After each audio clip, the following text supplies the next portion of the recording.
আসসালামু আলাইকুম দর্শক। চিফ অ্যাডভাইজার বাংলাদেশ সরকারের অন্তর্বর্তীকালীন সরকারের প্রধান উপদেষ্টা ডক্টর মোহাম্মদ ইউনূসের জাতির উদ্দেশ্যে দেয়া মহান বক্তব্যটা আপনারা শুনেছেন নিশ্চয়ই। আমি শুনেছি, পুরোটা শুনেছি, এবং পুরোটা শুনে আমার তাৎক্ষণিক একটা রিয়েকশন মনে পড়েছে।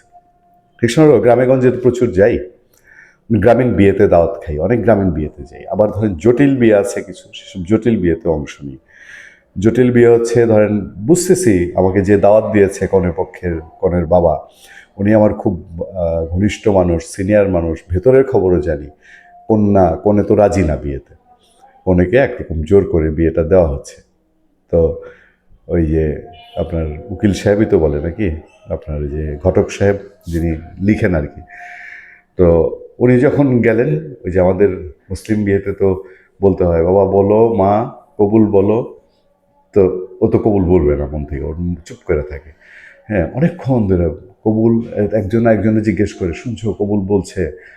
তো তখন ওই নানি খালারা বা মামারা বা মুরব্বী, চাচা গোসের কেউ ধমক দেয়, কবুল বলো। আবার কেউ কেউ হুদাই মাথায় হাত বোলায়, তোমার জীবনটা তুমি চিন্তা করো, তোমার জীবনটা পাল্টায় যাবে। ডক্টর সাহেব বুঝাচ্ছেন, আপনারা দেশ বদলায় যাবে, নতুন বাংলাদেশ গড়ার দুয়ার খুলে যাবে, ওইরকম করে বোঝায় আর কি। ডক্টর সাহেব যেমন বক্তৃতায় বোঝান, ওরকম বোঝায়। তো তারপরেও তো ওই মেয়ের মুখ দিয়ে কবুল বের হয় না। তো তখন একটুখানি ধরেন মাথাটা একটু কোনো কারণে তার ঝাঁকি পড়ছে, তখনই এই ঘটক বলে, এই শুনছেন শুনছেন কবুল বলছে। তা আশেপাশে দু একজন তখন বলে, হ্যাঁ হ্যাঁ বলছে বলছে, শুনছি, আমি শুনছি আমি শুনছি। আসলে কিন্তু বলে নাই, জোর করে কবুল বলেন।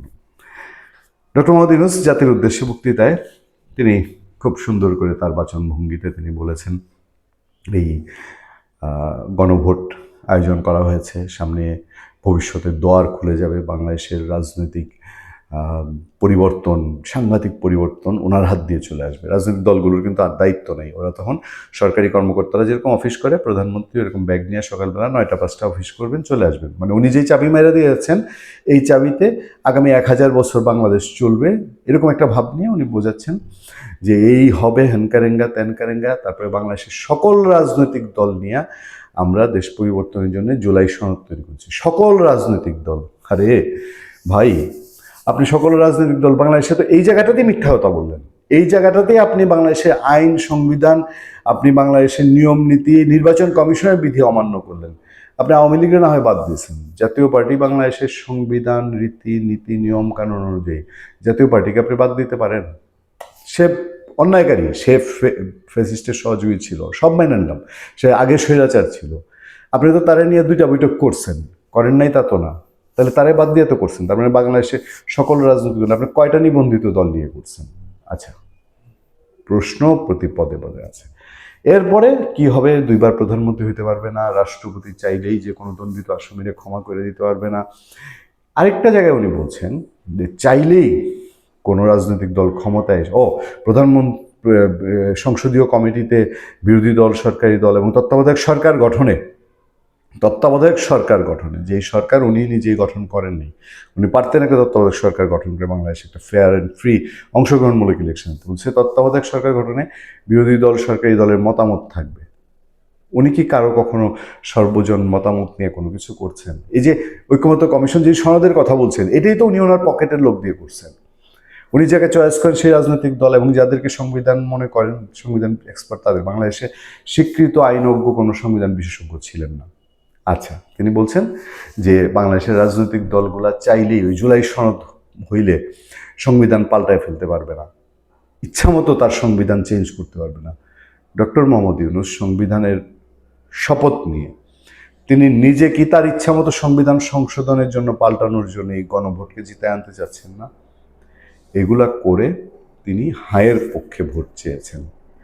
আমার কাছে মনে হয়েছে একটা নির্লজ্জভাবে একটা দেশের প্রধান হয়ে একটা জাতিকে বিভ্রান্ত করার জন্যে, জাতিকে ভুল পথে নেওয়ার জন্যে তিনি হায়ের পক্ষে ভোটটা চেয়ে ফেললেন। আরও অনেক সময়ের অনেক আগে, মানে ইলেকশন হতে আরও প্রায় 1 মাস, তো তাই না, আরও ধরেন 20 দিনের উপরে বাকি, তিনি এত আগেই তিনি হায়ের পক্ষে ভোট চেয়েছেন। এবং এই এত আগে ভোট চাওয়াটাই তো একটা উদ্দেশ্য। এই যদি ভাবতাম যে হ্যাঁ তারা তো একে ওপেন হয়ে নেমেছে হায়ের পক্ষে, তারা হায়ের পক্ষে চাইতে বা প্রধান উপদেষ্টা ভাষণ যদি আরো পরে দিত, এত আগে দেওয়ার মধ্যে নিশ্চয়ই কিছু একটা উদ্দেশ্য থাকতে পারে, প্রশ্ন তোলা যায় না? আরো খেয়াল করে দেখবেন, অনেকেই বলা বলি করছে সরকার, এনসিপি, জামাত ইসলামী শুধুমাত্র যেভাবে জাতীয় নির্বাচন এবং গণভোট এই দুইটার মধ্যে তারা শুধু গণভোটটাকে জোর দিচ্ছে, তারা কি আসলে জাতীয় নির্বাচনটা অনুষ্ঠিত হওয়া চায়? তারা কি চায় কিনা, আমরা যে প্রশ্ন তৈরি হবে কিনা, তারা নিজেরা চায় কিনা, নাম্বার ওয়ান। নাম্বার টু হচ্ছে যে তারা যদি চেয়ে থাকে তাহলে জাতীয় নির্বাচনের আবহাওয়াটার চেয়ে গণভোট নিয়ে তারা কেন বেশি পড়ছে, এটার পিছনে কেন কারি কারি টাকা ঢালা হচ্ছে? এবং এইভাবে একটা দেশের রাষ্ট্রপ্রধানরা চাইতে পারেন কিনা, আমরা সামনে বিশ্লেষকদের সঙ্গে এবং রাজনৈতিক বিশ্লেষকদের সঙ্গে কথা বলার চেষ্টা করবো, তাদের কাছে জানতে চাবো যে একজন রাষ্ট্রপ্রধান কি চাইলেই এভাবে এত অগ্রিম একটা ক্যাম্পিংয়ে নেমে যেতে পারেন? তাহলে নায়ের দরকারটা কিছু, নায়ের অপশনটা রাখার কি রয়েছে? আজকে প্রধান উপদেষ্টা এই কথা বলার পরে সরকারি পদে থাকা কোনো একটা লোক, সে তো মানে অতি উৎসাহী আরো গিয়া তখন ক্যাম্পিং শুরু করবে, বারবার এদিক সেদিক যাবে, হায়ের পক্ষে দেখাইতে চাইবে যে আমি হায়ের পক্ষে কাজ করছি। তার মানে কি, ওই যে গ্রামের যে মেয়েটিকে, কুমারী মেয়েটিকে বাবা জোর করে অন্য ছেলের হাতে, তার মনের অমতে আরেকজনের হাতে দিয়ে দেয়। বাংলাদেশের মানুষের ন্যায়ের পক্ষেও যদি মত থাকে, রেজাল্ট কি এখন হায়ের বাইরে আসা সম্ভব হবে? ভালো থাকবেন, সুস্থ থাকবেন। আপনার সাথে আমি আতিক রহমান, পূর্ণিয়া।